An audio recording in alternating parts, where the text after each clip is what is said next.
All right, so in the last lecture, we started looking at speed of traveling waves.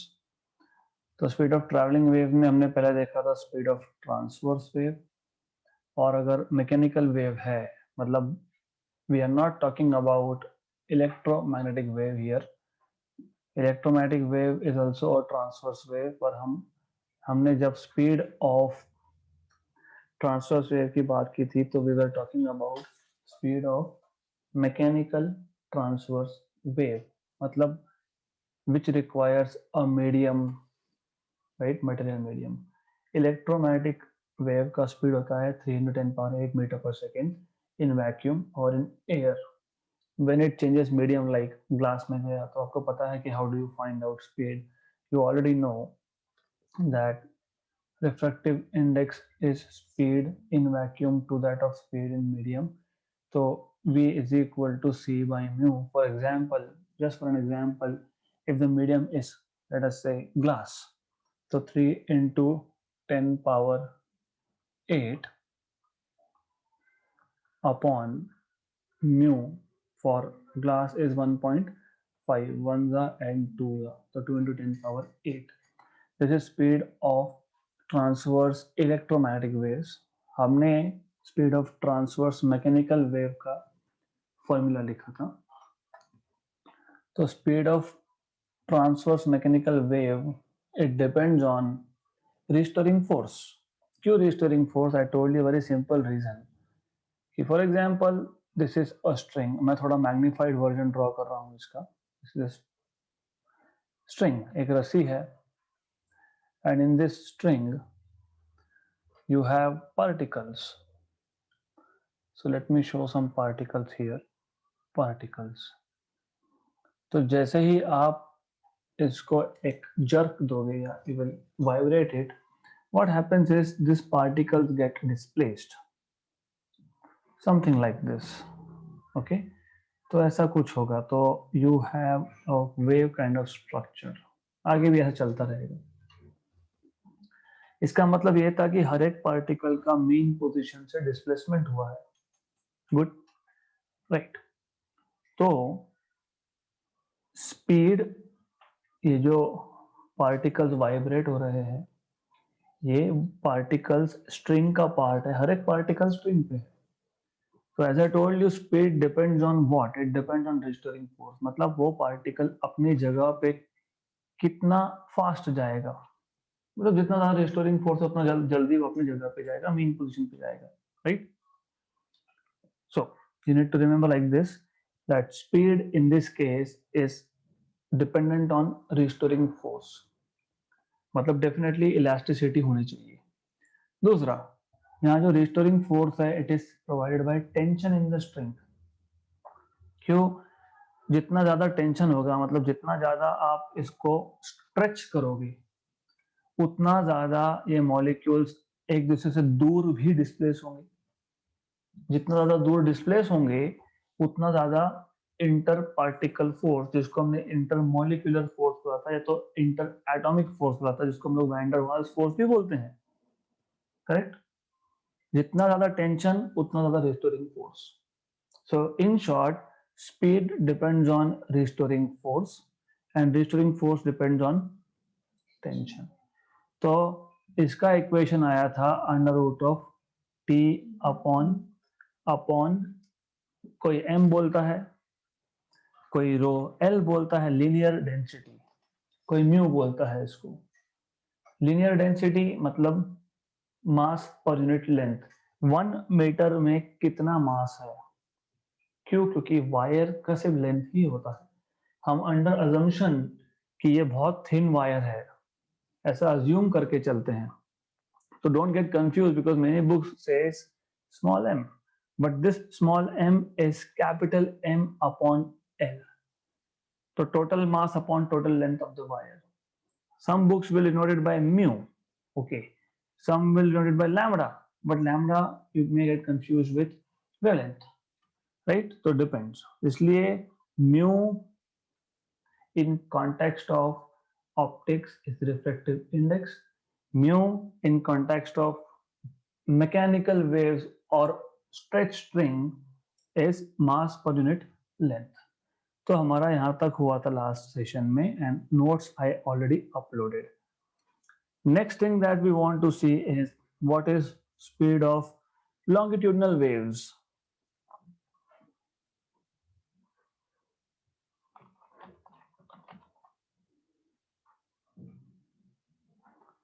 Speed of longitudinal waves. अब इसमें basically दो cases है. एक, आपको already पता है कि लॉन्गिट्यूडनल वेव में होता क्या है. The particles of the medium vibrate in the direction of propagation of wave. Wave जिस डायरेक्शन में मूव हो रहा है उसी डायरेक्शन में पार्टिकल्स भी वाइब्रेट होते हैं, राइट. मतलब यहाँ पे प्रोपोगेशन होता है in the form of compression and rarefactions, right. इसलिए यहाँ पे दो पर्टिकुलर फॉर्मूलाज इंपॉर्टेंट है, तो I will not write this thing, you already know. In case of longitudinal waves, the particles of the medium oscillate forward and backward in the direction of propagation of wave. Okay, so all right, because we have time, so let me just note it down for you. Okay, so in case of longitudinal waves,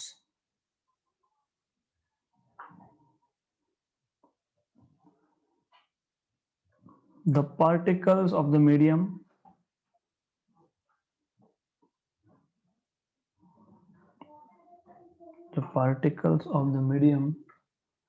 move forward and backward in the direction of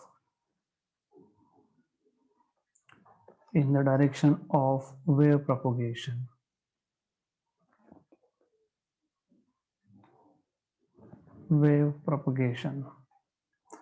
Right. So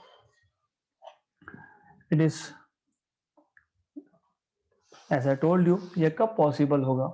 When the medium is elastic. So in any case, for wave propagation, be it transverse wave या फिर longitudinal wave हो, कोई भी हो, medium elastic होना चाहिए. Elastic नहीं होगा तो क्या होगा? एक बार आपने वेव प्रोपोगेट किया, वैसा का वैसा स्ट्रक्चर रहेगा. तो there is no transfer of energy. Okay, so this causes this vibrations, to and fro vibrations causes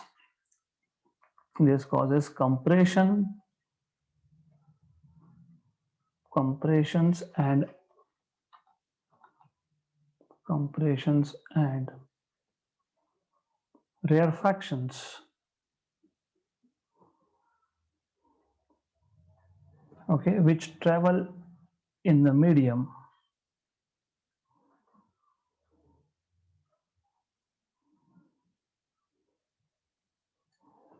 as the medium is elastic in nature. As the medium is elastic in nature. Good. That's all you need to write just for introduction. And no one is going to ask you this in exam. It is just for your knowledge, क्योंकि जब भी आप पढ़ोगे तो आपको basics पता होना चाहिए. Newton's formula for velocity of sound.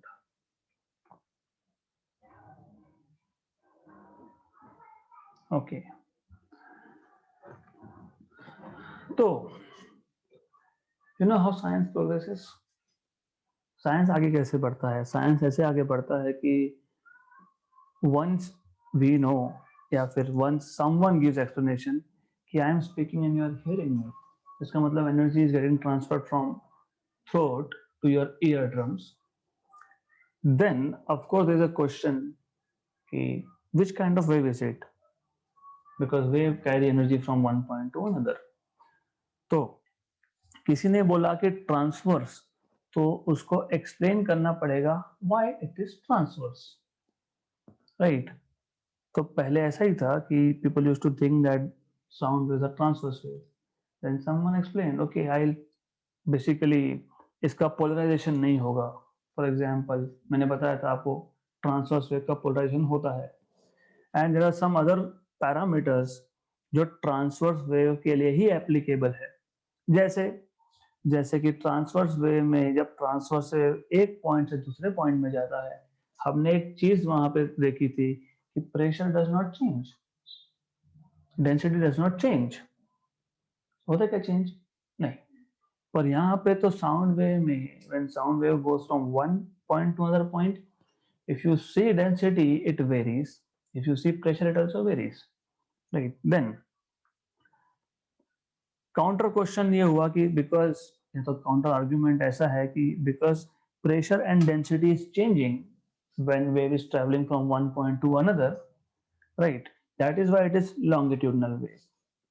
अब अगला क्वेश्चन ये आता है, क्योंकि हमने गैस लॉ पढ़े हैं, हमने देखा है कि प्रेशर और डेंसिटी चेंज हुआ तो फिर टेम्परेचर भी चेंज होता है, P is proportional to T, right. तो न्यूटन्स का जो फॉर्मूला है, न्यूटन ने ऐसा बोला कि it does not depend on, मतलब basically temperature does not change, in short.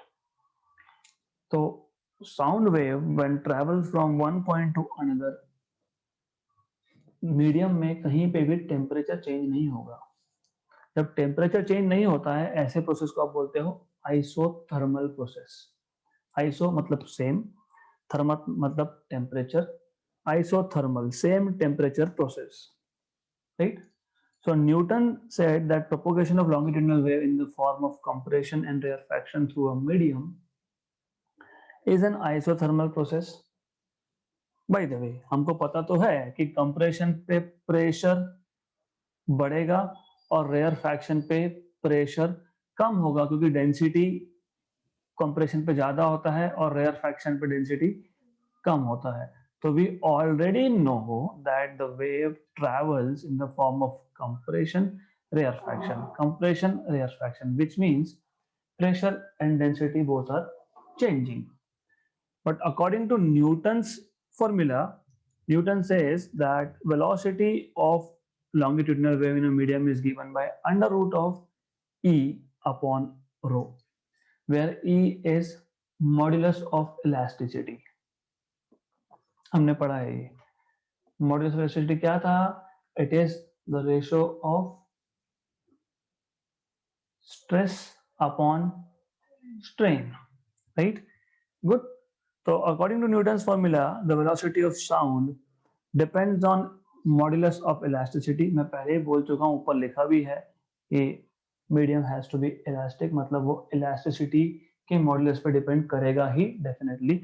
दूसरा मैंने अभी भी बताया in the form of figure also, and I also said it orally that whenever the waves travel, density will change. मतलब density पे भी depend करेगा, तो नीचे रो आया. Good. Now you need to know something which is little bit new to you. So the thing is, अगर sound waves they do not change temperature, so the transfer of, yeah, the moment of sound wave in a medium is isothermal process. जैसे मैंने आपको बताया, same temperature process है ये. तो जब same temperature process में आप मॉड्यूलस ऑफ इलास्टिसिटी कंसीडर करते हो, तो उसको आप बोलते हो isothermal bulk modulus of elasticity. Why do we call it as bulk? क्योंकि यहाँ पे वॉल्यूम चेंज होगा ना. I have mass of air in front of my mouth and I am speaking. क्या हो रहा है? क्या सिर्फ एक लाइन के अलोंग चेंज होगा? नहीं, तो पूरा का पूरा वॉल्यूम कंप्रेशन होगा. And you have learned whenever there is change in volume associated with a force, we talk about volume stress. What is volume stress? Change in pressure. याद है क्या? भूल गए? Few weeks back हमने ये सब start कहां से हुआ था, तो I need to give you little bit of revision now. ये सब स्टार्ट कहां से होता है? हम बोलते हैं कि एक वायर है, उस पर फोर्स अप्लाई कर दिया, लोड लगा दिया तो लेंथ चेंज होगा, करेक्ट। तो ये जो लोड है mg, इसने क्या किया, लेंथ चेंज किया, राइट। तो द फोर्स या फिर the stress associated with change in length is called as tensile or longitudinal stress, and stress was defined as force upon area. Force क्या था, mg, क्योंकि लोड लगाया है। एरिया क्या था, पाई आर स्क्वायर, क्योंकि वायर का क्रॉस सेक्शन क्या होता है, सर्कुलर। अब लोड की वजह से, मतलब स्ट्रेस की वजह से डायमेंशंस में भी चेंज हुआ है। कौन सा डायमेंशन चेंज हुआ, लेंथ चेंज हुआ है इस केस में।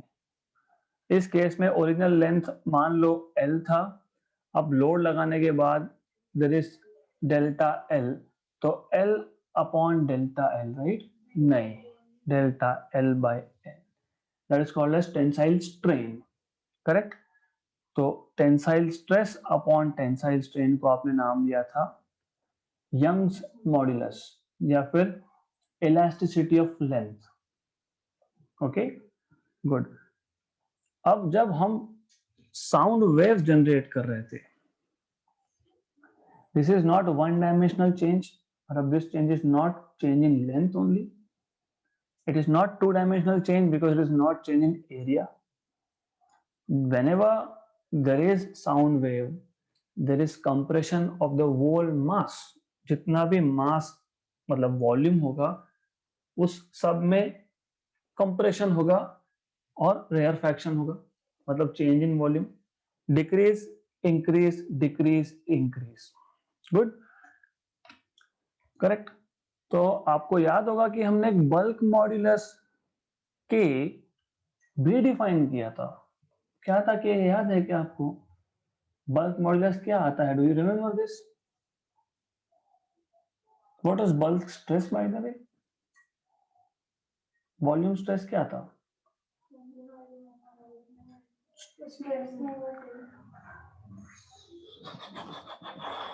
फॉरगॉटन एवरीथिंग, हमने एक वॉल्यूम लिया था V, यहाँ पे मैं स्पीयर बता रहा हूँ, नोट्स में हमने क्यूब लिया है, कोई फर्क नहीं पड़ता है। मैंने आपको बताया था कि अगर इसका वॉल्यूम चेंज करना है, हमको हर एक साइड से इक्वल प्रेशर अप्लाई करना पड़ेगा। हम उसको हाथ से प्रेस करेंगे तो we may not be able to apply और change the pressure equally from all sides, clear. फिर हमने क्या आर्ग्यूमेंट दिया था कि हम इसको लिक्विड में डिप कर देंगे, क्यों, क्योंकि whenever there is an object inside liquid there is pressure which is H rho G, मतलब there is basically change in pressure, क्योंकि एटमॉस्फेयर में प्रेशर कुछ और होगा, अंदर कुछ और है, तो देयर इज बीपी। तो if you remember, volume stress हम बोलते हैं फोर्स अपॉन एरिया, पर ये फोर्स अपॉन एरिया आता है चेंज इन प्रेशर, क्लियर यहां तक, गुड। अब because of the extra pressure there is decrease in volume, तो this new volume is V minus dV, क्योंकि पहले V था, अब वॉल्यूम कम हुआ है, इसके लिए माइनस dV था। फिर हमने बोला था वॉल्यूम स्ट्रेस मतलब dP अपॉन वॉल्यूम स्ट्रेन मतलब minus dV by V। Why minus dV by V, minus क्यों, क्योंकि वॉल्यूम कम हो रहा है, इसलिए नेगेटिव साइन था वहां पे, करेक्ट। तो upon minus dV by V, तो V dP बाई dV, ऐसा आता है आपका बल्क मॉड्यूलस, क्लियर, राइट। तो बल्क मॉड्यूलस कब अप्लाई करोगे, जब वॉल्यूम में चेंज होगा तब। तो जब साउंड वेव्स प्रोपोगेट हो रहे हैं, ऐसा होगा क्या साउंड वेव बोलेगा नहीं मैं सिर्फ स्ट्रेट लाइन में ही जाऊंगा, मैं सिर्फ एरिया ही चेंज करूंगा, ऐसा होगा क्या, नहीं, बिकॉज यू आर स्पीकिंग और देयर साउंड वेव, तो वो एयर का वॉल्यूम है यहाँ पे, तो there will be change in volume. मतलब जब भी आप न्यूटन्स का इक्वेशन लिखोगे, root of E by rho, E is modulus of elasticity, हम यहाँ पे E की जगह पे यूज करेंगे आइसोथर्मल बल्क मॉड्यूलस।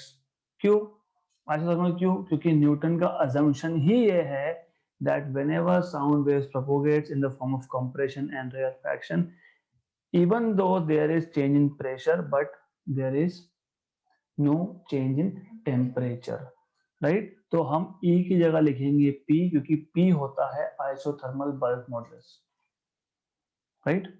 हमारे यहाँ पे बल्क मॉड्यूलस का फॉर्मूला बना था K equal to minus V d P by d we.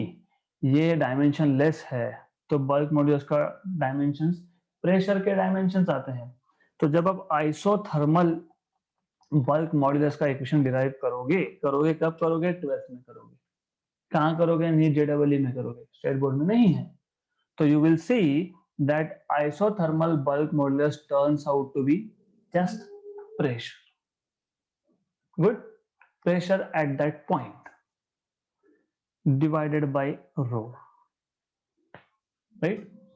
तो ये आ गया आपका formula for velocity according to who? Newton, according to Newton.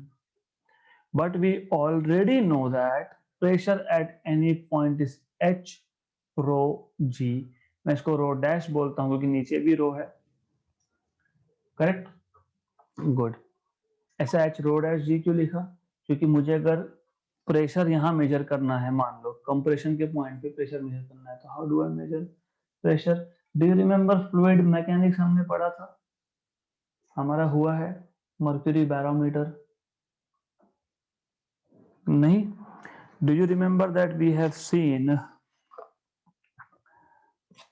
Late me see if you have studied it और not. No issues, कोई बात नहीं। तो आई एम टेलिंग यू कि pressure at any point is measured with the help of an instrument. जैसे आप temperature measure करते हो, वैसे ही आप प्रेशर मेजर करते हो using one instrument which is called as mercury barometer. उसमें मर्क्यूरी लिक्विड यूज होता है टू मेजर प्रेशर। कैसे मेजर करते हैं? तो सिंपल सा फॉर्मूला है H, क्योंकि जो भी बैरोमीटर होगा उसमें मर्क्यूरी का जो कुछ भी लेवल होगा, मान लो मर्क्यूरी यहां तक फिल्ड है, तो I will look at reading here, okay, good, right? Rho is density, rho dash is density of mercury upon g, और नीचे का जो रो है ये रो मीडियम का है जिसमें से साउंड ट्रेवल कर रहा है। अगर एयर में से ट्रेवल कर रहा है तो अराउंड 1.2 ग्राम पर सीसी, करेक्ट है ना? ग्राम पर CC.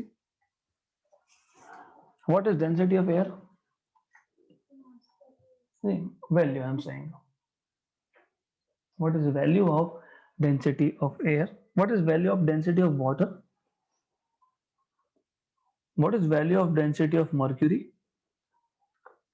What is value of density of petrol that you fill in your vehicles? वहां पे लिखा होता है यूनिट प्राइस, सम रुपीज पर लीटर, उसके बाजू में लिखा होता है डेंसिटी। तो when next time you go, I want you to know this, to see this. तो basically density of air is around 1 kilogram per metre cube. 1 metre by 1 metre by 1 metre का box लेता हूं, उसको अगर मैं completely air से fill करता हूं तो उसमें 1 ही किलो जाएगा। मैं अगर वाटर को फिल करता हूं तो 1000 किलोग्राम जाता है 1 metre by 1 metre by 1 meter cube में। अगर मैं मर्क्यूरी को फिल करता हूं तो 13600 किलोग्राम जाता है 1 metre by 1 metre by 1 meter के क्यूब में। अगर मैं पेट्रोल को फिल करता हूं तो अराउंड 976 किलोग्राम जाता है। तो ये वैल्यूज पता होनी चाहिए, राइट? तो हम प्रेशर मेजरमेंट के लिए जो डिवाइस यूज करते हैं वो होता है मर्क्यूरी बैरोमीटर। एग्जैक्टली क्या है वो आगे सीखोगे, लेकिन किसी भी पॉइंट पे अगर प्रेशर मेजर करना है तो उस इंस्ट्रूमेंट में मर्क्यूरी का कितना हाइट है वो देखा जाता है। तो वहां से मिल जाएगा H, density rho dash is density of mercury. G की वैल्यू आपको पता ही होगी, right? I hope you know value of G, 9.8 meter per second square. तो at normal temperature pressure at NTP P. Normal temperature pressure. What is normal? What are the values of normal pressure? What is height of? 760 yes, 76 centimeter of Hg. 0.76 m of Hg. वो जो barometer है, normal pressure मतलब 1 atmospheric pressure पे वो barometer में mercury का height होता है 76 सेंटीमीटर, मतलब 0.76 मीटर नॉर्मल प्रेशर पे, एटमॉस्फेरिक प्रेशर पे। उसको पानी में ले जाओगे तो अलग होगा, वो हाइट की बात चल रही है। डेंसिटी हमको पता है 13,600 kilogram per metre cube mercury का। जी की वैल्यू आपने बताई 9.8 मीटर पर सेकेंड स्क्वायर, और density of air at NTP is around 1.2 more or less 1.29 something। जब मैं ये सारे वैल्यूज इक्वेशन नंबर 1 में सब्स्टिट्यूट करूंगा तो it turns out that approximately the speed of sound is 279.9 meter per second, right. तो मैं वापस से आपको कॉन्सेप्ट बता रहा हूँ, कॉन्सेप्ट क्या है। Longitudinal waves they move in the form of compression and rarefaction. इसका मतलब प्रेशर और डेंसिटी मीडियम का चेंज होगा whenever sound waves travel through a medium. Question ये है कि प्रेशर डेंसिटी तो चेंज हो रहा है, क्या टेम्परेचर चेंज होगा? तो न्यूटन सेड कि no, this process is an isothermal process even though pressure and density are different at different points in the medium from which sound wave is traveling, but temperature remains same, isothermal। तो v, velocity of sound from that medium, is E by rho, where E is modulus of elasticity। यहाँ पे it is called as isothermal bulk modulus, which is given by pressure। तो मुझे अगर उस point पे pressure पता लग गया तो फिर मुझे V पता लग जाएगा, राइट, करेक्ट। तो by the way when you say उस पॉइंट पे मतलब we talk about average pressure, okay. तो when I check at NTP, normal temperature pressure, we see that by substituting all the values for density of mercury, height of mercury in barometer, value of G and density of air, the speed of sound turns out to be around 280 meter per second roughly, correct, good. अब जब ये value experimentally major किया तो the speed turned out to be around 332 meter per second, rough at 0 degree Celsius of course। तो there's a huge difference,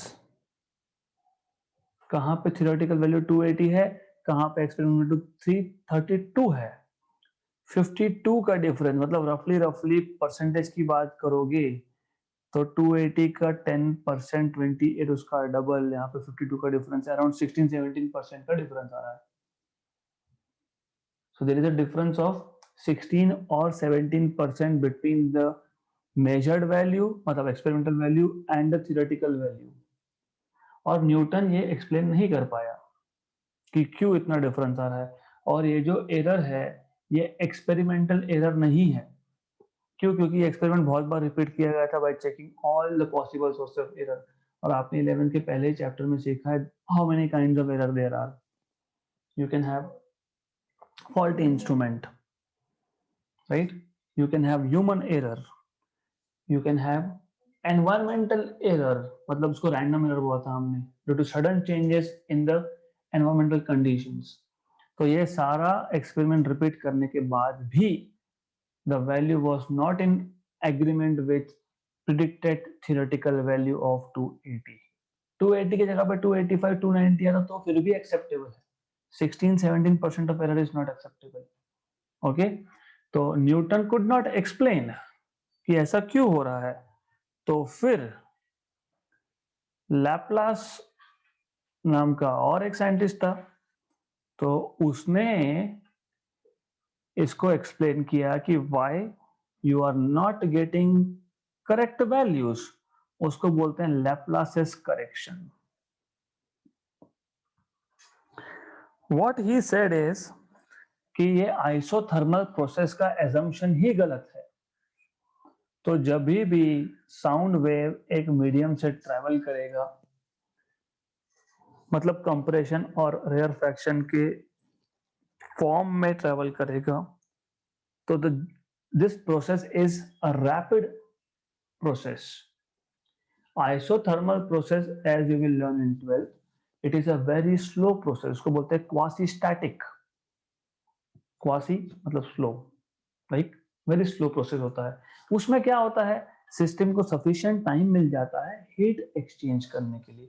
अगर heat exchange हो गया तो फिर क्या होगा, आइसोथर्मल. मैं यहाँ पे पानी उबाल रहा हूँ और मैं पानी उबाल के मैंने रख दिया, 2 घंटे के बाद आके चेक कर रहा हूँ, क्या होगा, वापस से रूम टेम्परेचर पे आ जाएगा. Right, correct. तो in isothermal process the system, in this case medium, generation of compression and rarefaction. According to Newton, generation of compression and rarefaction is a very slow process. इसका मतलब isothermal process. Laplace ने बोला कि ऐसा कैसा. Do you know what is audible frequency? 20 hertz to 20 kilohertz. Yes, 20 kilohertz or 20,000 hertz.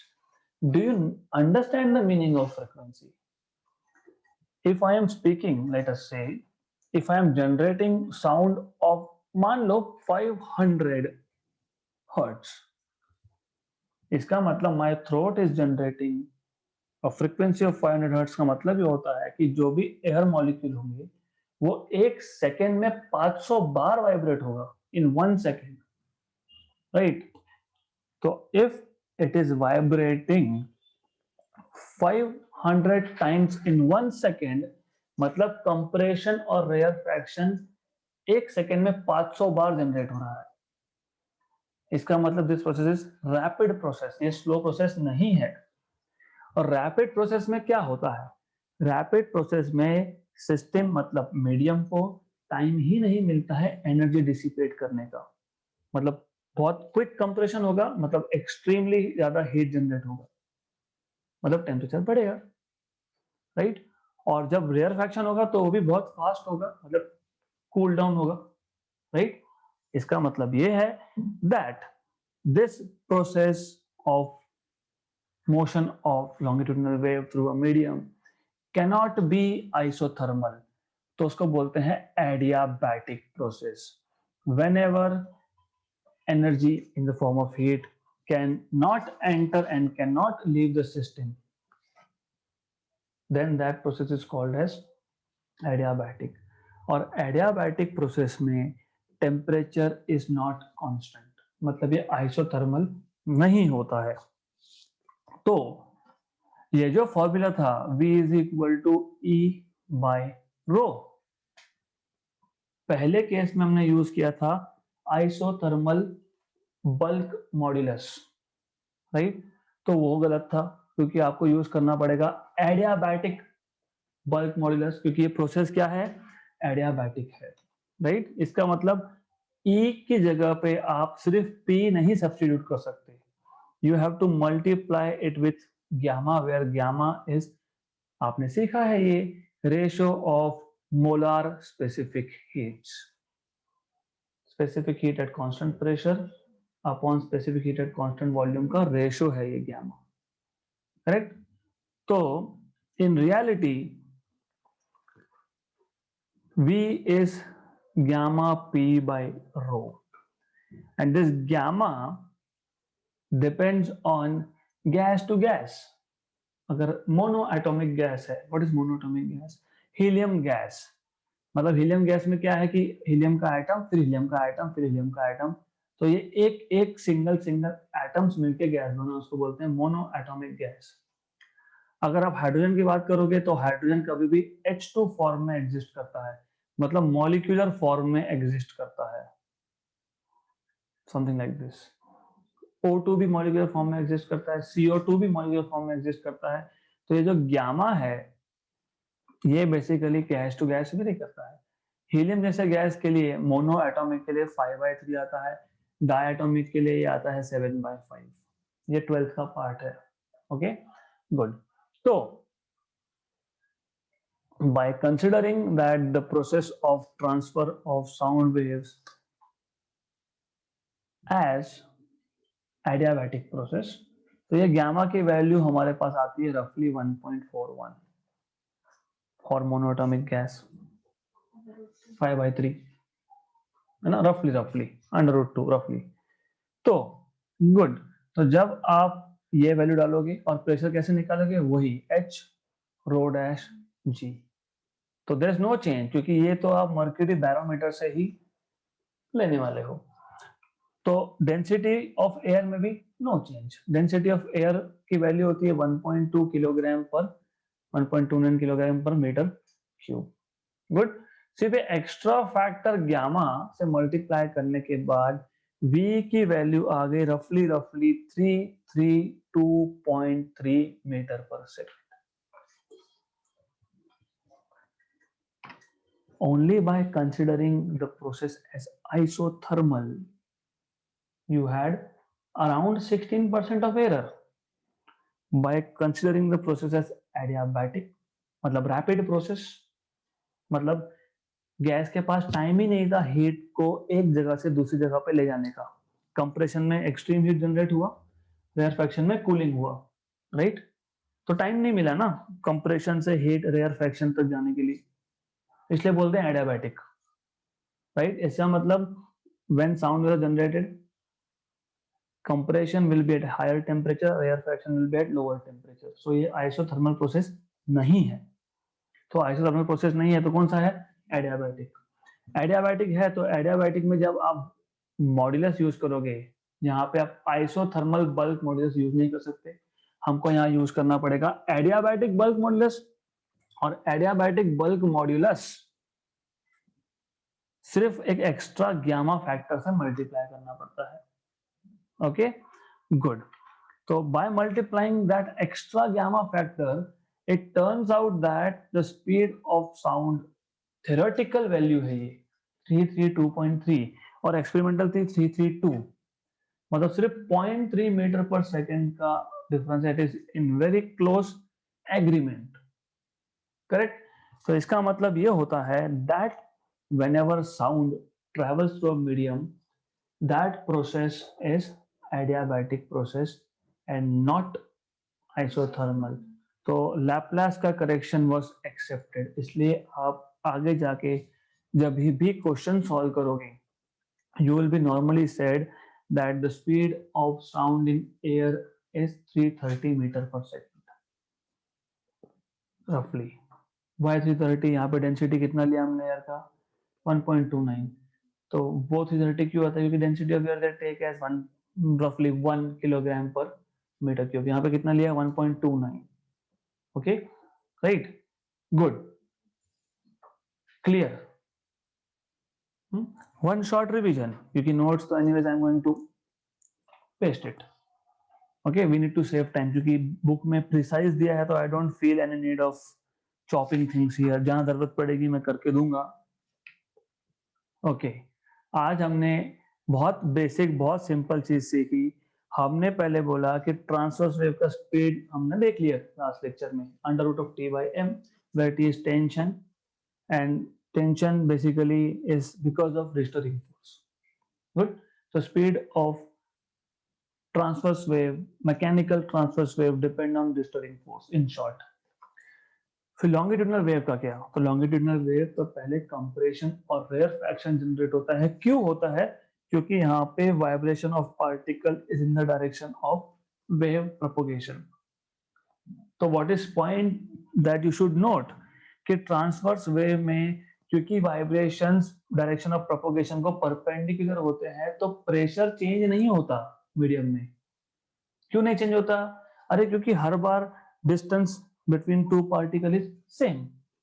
लेकिन longitudinal wave में क्या हो रहा है, vibrations of the particle are in the direction of propagation of wave, मतलब पार्टिकल्स पास में आ रहे हैं फिर दूर जा रहे हैं, राइट? तो कंप्रेशन और रेयरफैक्शन के फॉर्म में वेव प्रोपोगेटेगा, मतलब pressure and density at different points will be different, right? फिर उसका अगर स्पीड निकालना है तो ये जनरल फॉर्मूला है स्पीड का,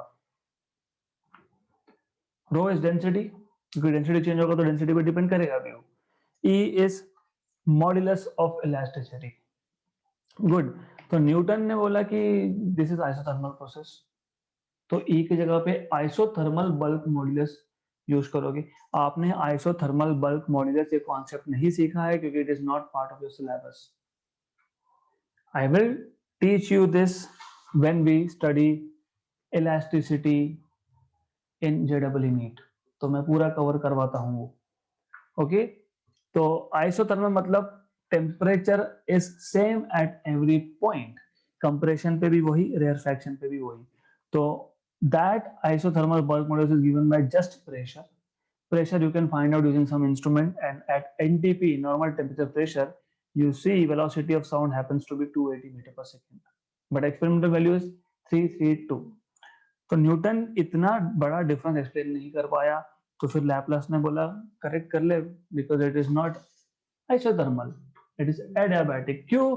उसने सिंपल आर्गुमेंट दिया कि मान ले if I am taking a sound note मतलब फ्रीक्वेंसी बेसिकली ऑफ 256 हर्ट्ज, इसका मतलब क्या होता है कि पार्टिकल 256 टाइम्स एक सेकेंड में वाइब्रेट होगा, मतलब ये बहुत फास्ट है, बहुत फास्ट है। मतलब कंप्रेशन पे जो हीट जनरेट हुआ था उसको डिसिपेट होने के लिए, उसको डिसिपेट पता है ना आपको, what is the meaning dissipation? नहीं, डिसिपेट मतलब उस हीट को एक पॉइंट से दूसरे पॉइंट जाने तक का टाइम ही नहीं मिला, तो बहुत रैपिड प्रोसेस है। So the heat does not have sufficient time to spread, basically that is dissipation. क्योंकि हीट स्प्रेड हो गया, इसका मतलब टेम्परेचर विल बी सेम, तो compression will be at higher temperature, rarefaction will be at lower temperature. Such process is called as adiabatic because it is a very rapid process. तो उसमें जो bulk modulus होता है that is gamma p, gamma here is ratio of molar specific heat at constant pressure to that of molar specific heat at constant volume, correct? तो जब आपने सिर्फ वो gamma factor extra डाल दिया तो we have velocity as 332.3 meter per second, which is theoretical value, and it is in very close agreement with experimental value. So finally this is accepted value. Okay, good. So it is time to stop for the day.